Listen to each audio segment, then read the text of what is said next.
wasiirka arrimaha dibadda boqortooyada Norway Master Bridge Brindi iyo wafdi hogaaminayo ayaa maantay booqasho ku yimid magaalada Muqdisho waxaana garoonka diyaaradaha aadan Cabdulla Cismaan ku soo dhaweeyay wasiirka arrimaha dibadda ee xukuumadda Soomaaliya mudane Yuusuf Garaad Cumar iyo mas'uuliyiin kale oo ka tirsan dawladda. safarkan Muqdisho ku yimid wasiirka arrimaha dibadda Norway ayaa ku saabsanaa sidoo uu qiimeyn lahaa horumarka amni tan dawladnimo ee ka jirta Soomaaliya isla markaana dawladda Soomaaliya u dareensiin lahaa in dalkiisa ay ka go'an tahay inuu diyaar u yahay inuu la shaqeeyo si ka duwan wada shaqayntii hore. Ra'iisul Wasaaraha Xukuumadda Federaalka Soomaaliya Mudane Xasan Cali Khayre ayaa xafiiskiisa ku qaabilay wafdigan uu hogaaminayo wasiirka arrimaha dibadda Norway waxayna ka wada hadleen sidii loo xoojin lahaa xiriirka u dhaxeeya Soomaaliya iyo Norway isla markaana loo dardargelin lahaa mashaariicda iyo taageerada ay dawladda Norway siiso Soomaaliya.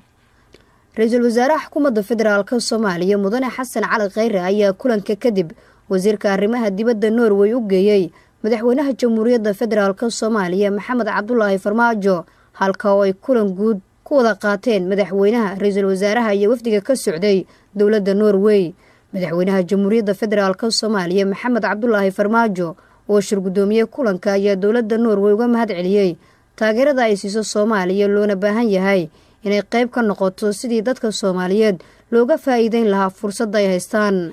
Ra'iisul Wasaaraha Xukuumadda Federaalka Soomaaliya Mudane Xasan Cali Khayre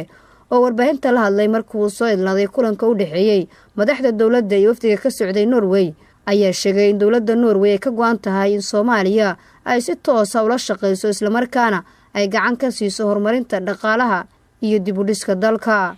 waxay dawladda Norway go'aansatay in Soomaaliya ay leedahay fursad cusub rajo weyn ay ka muuqato ay go'aan ku gaareen inay qaadaan tallaabooyin ka duwan kuwa hore ay go'aansadeen inay dawladda toos ula shaqeeyaan kala shaqeeyaan dhaqaalaha sida dawladdu kharashaadkeeda u bixin lahayd dib u dhiska dalka nabadgelyada waxa kale ay ballan qaadeen inay ahaan doonaan wadan diyaar u ah inuu qaato tallaabooyin ka duwan kuwii hore bixiyo xoog ka duwan kii hore u dhaqmo qaab ka duwan kii hore waxa kale oo isla fahmnay khatarta ugu weyn oo Soomaaliya hortaagan inay tahay Soomaaliya haddaanay fursadan ka faa'iideysan si ay fursadan uga faa'iideysato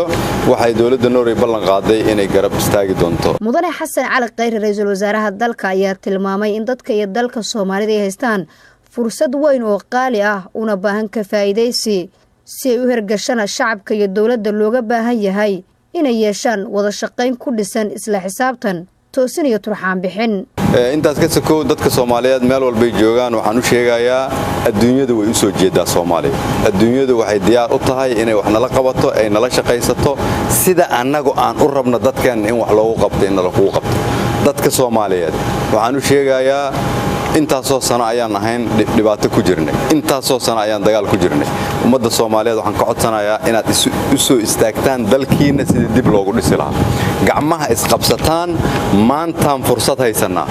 qof walba Soomaaliyeed mas'uul baa ka saaran fursadaas dadkeenniba meel walba ku baaba'aya dadkeenniba meel walba ku dhibaataysan qofkii Soomaaliyeed oo fursadan ummadda Soomaaliyeed ka khasaariya ilaahayna uu kula xisaabtamayo ummadda Soomaaliyeed uu kula xisaabtamaysa aniga iyo madaxweynaha iyo dadka ila shaqeeyana waxaan go'aan ballan ku qaadnay hortiina inaan fursadaas ummadda uga faa'iideeyo. dawladda Norway ayaa ka mid ah dawladaha sida weyn u taageera Soomaaliya iyadoo dawladda Norway ay Soomaaliya ka hirgelisay mashaariic ay ka mid yihiin mashruuca Muqdisho iyo magaalooyinka dalka qaar looga hirgeliyay leerarka cadceedda ku shaqeeya ee ku xiran laamiyada sarana u qaaday bilicda magaalooyinkaasi taa uu gacan weyn ka geystay Xasan Cali Khayre inta uusan noqon ra'iisul wasaaraha dalka Soomaaliya. wasiirka arrimaha dibadda booqashadan uu maanta ku yimid Muqdishona waa mid xoojinaysa xiriirka u dhaxeeya dawladaha Norway iyo Soomaaliya. Nasr Bashiir Cali warbaahinta qaranka magaalada Muqdisho.